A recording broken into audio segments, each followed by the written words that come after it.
नमस्ते, स्वागत है आपका इंडिया दिस वीक के नए एपिसोड में और मैं हूं आपकी cohost Amna Ansari. Hi, this is Khalid Beg and welcome to yet another episode of India This Week. Today is an absolute pleasure to have Harsh Madhusudan Gupta with us. Harsh, as you all know, is an author, is a columnist. He's a co-author of two books, Derivatives and The Idea of India. That book has been making a lot of waves and he's an investor. So right now he's the rising star, or as I might say, the star when it comes to talking about the financial matters around India. Welcome, Harsh. Namaste Khalid, Namaste Amna. How are you guys doing? So good to be on your show. Thank you. Same here, Harsh. Also, yeah, one more thing. IIT JEE ranked 288 All India. A lot of people don't say that to us. Yeah, लेकिन उसका फायदा नहीं उठाया मैंने छोड़ दिया तो मतलब yes. Thank you for bringing that up. It sounds like a different life altogether now. Completely past life. Right. So now that we have the investor guru, we want to talk about a news which should have been the news of the nation. The mainstream media should have spoken about it tons and tons because it is a historical news. Somehow they did not. Also, the West, I mean, they didn't speak much about it for obvious reasons because it does not fit into that slumdog millionaire stereotype. So the IMF, International Monetary Fund, which is a prestigious financial institute based out of Washington, D.C., 190 countries have membership, so literally controls the financial discourse across the planet, came up with a report which said that India has managed to eliminate extreme poverty. Yeah, that's right. We're not making this up. This is not a hyperbole. These are exactly the findings that India has been able to eliminate extreme poverty. Now, the people who've done it, one of them is Arvind Virmani, who was also working under former Prime Minister Manmohan Singh. Harsh, want to understand from you that why is such a big news not being spoken about? What do you make of this report? What have you understood from the findings? And what is the difference between poverty line and extreme poverty? And what is like an international definition? And how big is this for India? What has led to this steps? It's been obviously a decades process. How have we reached here? You can take over. No, you're absolutely right. It's a very important paper written by Dr. Arvind Virmani, Dr. Surjit Bhalla, and Karan Bhasin, who's right now doing his PhD. They're all well-known names. They write very frequently. The technical aspects of the paper, I think it will be best if the authors themselves explain, but I can kind of summarize for your viewers that extreme poverty line they use is what is known as 1.9 US dollars, PPP 2011. So that's the 2011 price. PPP is purchasing power parity, which means you adjust for cost of living. $1.9. So what that means is $1.9 does not translate to say 140, 150 rupees. It translates more like 40 rupees, but more like 2011 context. So 2011 mein $1.9 is probably, I don't know, worth $2.3 today, 2.3 US dollars today. So 2.3 US dollars today in cost adjusted terms, rupees would be almost 50 rupees or slightly less. So what in simple terms, 50 rupees or slightly less, say kam kamane wale number of Indians is less than 1%. The paper says 2019, the last full calendar year before COVID pandemic hit, that number was around 0.8%. It would have spiked up. That's what at least we kind of have a sense, intuition, common sense says during COVID, the worst time. But because of the massive food transfers, the Pradhan Mantri Yojana, I think Ocean Yojana, I'm forgetting the acronym. That it remained roughly PMK. Yes, yeah.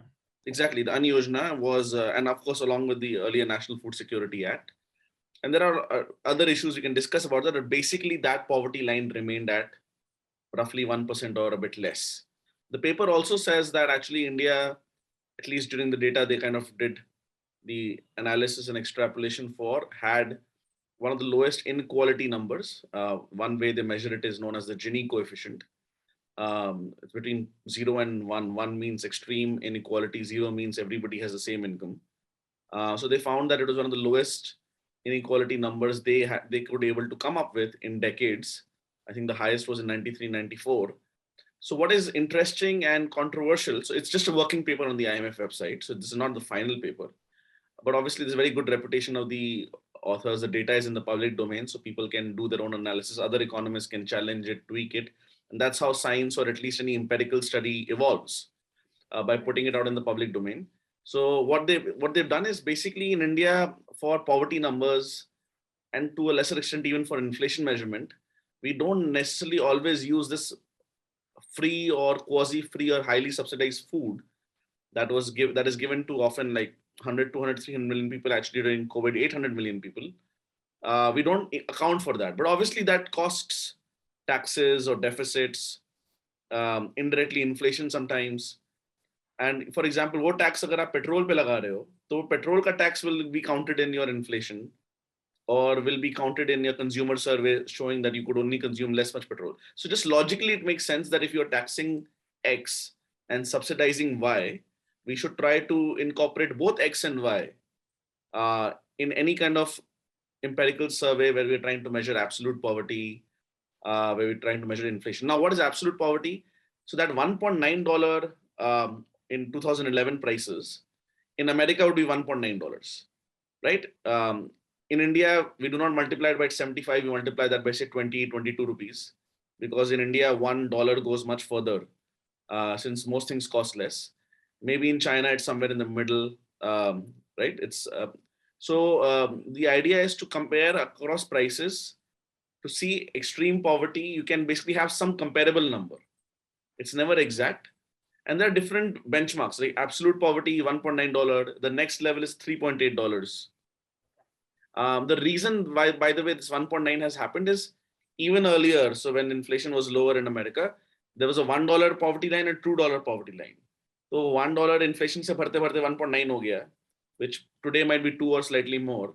And the $2 is basically now close to $4. So what this paper also suggests is, now because that $1 line, which is now $1.9 terms, that is almost everybody's free from it. So going forward, of course, you have to be consistent, but now to have better idea, I mean, it's still a lot of people who have a tough life in India, right? It's not like everybody is living in milk and honey. So to have a better measurement, let's do the next line, which is $3.8, where the number is much more significant, and therefore you can have policy interventions based on that. But as you rightly mentioned in your opening question/comments, it's a multi-decade process. It's not just one government or political party, but what this government can get credit for is, during a very tough time, they used food reserves, which was tactically also very sharp, because the rest of the political economy, we buy a lot of food at the whole farm law reforms debate happened. But now that you already had a lot of grain in your granaries, which might have otherwise rotted, it made sense to basically give it out not in cash, although we also did some cash transfers based on the Aadhaar framework, but at least in kind.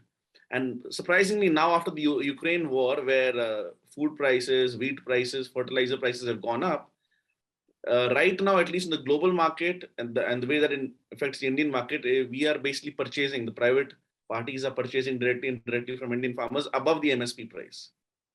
So right now they are able to buy that and sell it outside, which works very well for us, because now that the pandemic is coming down, there is less need for this welfare. Although government has extended that scheme by another 6 months, you will be able to transition that towards exports, at least until the prices are high. So a very long story short, Indian poverty has been coming down for decades. As you asked, basically good news does not sell, bad news sells. Everybody has their own political biases. But in general, I think you give a very good reference, slumdog millionaire kind of mindset. And again, I'm not trying to cheerlead no matter what. India is still a relatively poor country, but India is much better off than it was 5, 10, 15, 20, 30 years ago. And we should acknowledge the progress while still acknowledging what is left to be done. But a certain kind of mindset about, or the Indian image sells. For example, the infamous New York Times cartoon a few years ago, when ISRO had a successful launch, and they had a cartoon where somebody with a cow, some villager was knocking outside, and they were basically mocking India being a space power. So this, at one level, it is understandable. There's a lot of poverty you see in your face, but as an aggregate, India is a very substantial economic, political, military power. So these two narratives go together. It is to be expected that some controversy hoga iske bare mein. But a very good paper, and a landmark paper which did a common sense interventions, and hopefully in the future we would not need such papers. The paper itself begins by saying, in a better world with more frequent data, this kind of adjustment would not be required. So hopefully the government does better surveys, and ये अपने आप ही less controversial तरीके में future data में reflect हो. That is also the wish of the authors, from what I understand. Limited reading of the paper.